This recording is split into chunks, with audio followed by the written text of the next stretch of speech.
2 jours avant son accouchement, ma femme a fait un rêve.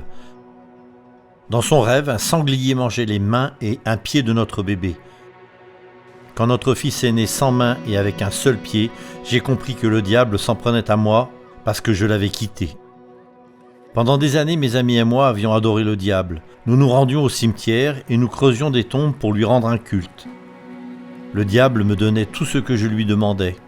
Je me souviens qu'un jour, je lui ai demandé de me donner une grosse somme d'argent. Quand j'ai eu cet argent, je l'ai dépensé très rapidement. En fait, je gaspillais tous les dons que je recevais du diable. J'étais très frustré et j'ai commencé à me poser des questions à son sujet. Mon père m'a dit que le diable était un être créé et que, comme nous, il y avait eu un commencement pour lui. Il m'a dit aussi qu'il ne pouvait pas lire dans nos pensées, que seul Dieu le pouvait. Alors j'ai commencé à parler à Dieu silencieusement. Un matin, je me suis réveillé et j'ai éprouvé le désir de m'agenouiller pour prier. Mais je ne voulais pas montrer au diable ce que je faisais. Alors j'ai décidé de rester dans mon lit. Pendant ma prière, je me suis senti gêné par mon manque de courage. Je me suis donc levé, j'ai pris ma machette et je suis allé dans les bois. J'ai débroussaillé un petit espace et je me suis agenouillé. Pendant que je priais, j'ai senti une présence menaçante et j'ai eu peur. Mais je me suis confié à Dieu et il m'a accordé la paix et la joie. J'ai dit à Dieu que je viendrais toujours dans ce lieu pour le rencontrer.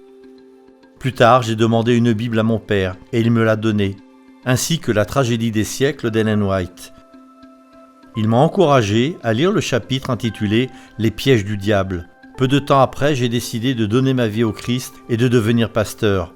C'est alors que le diable s'en est pris à moi par l'intermédiaire de mon bébé. Mais le diable ne pouvait pas m'empêcher de consacrer ma vie au Christ et en dépit de toutes les épreuves et des difficultés, ma famille et moi sommes arrivés à la faculté de théologie d'Omora en Papouasie-Nouvelle-Guinée.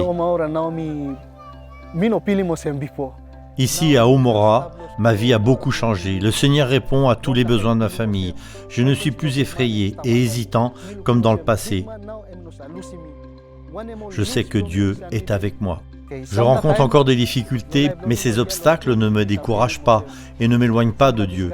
Ils me conduisent à lui. Je suis animé de sentiments positifs et je remercie Dieu de ce qu'il me permet de découvrir l'éducation et la littérature adventiste.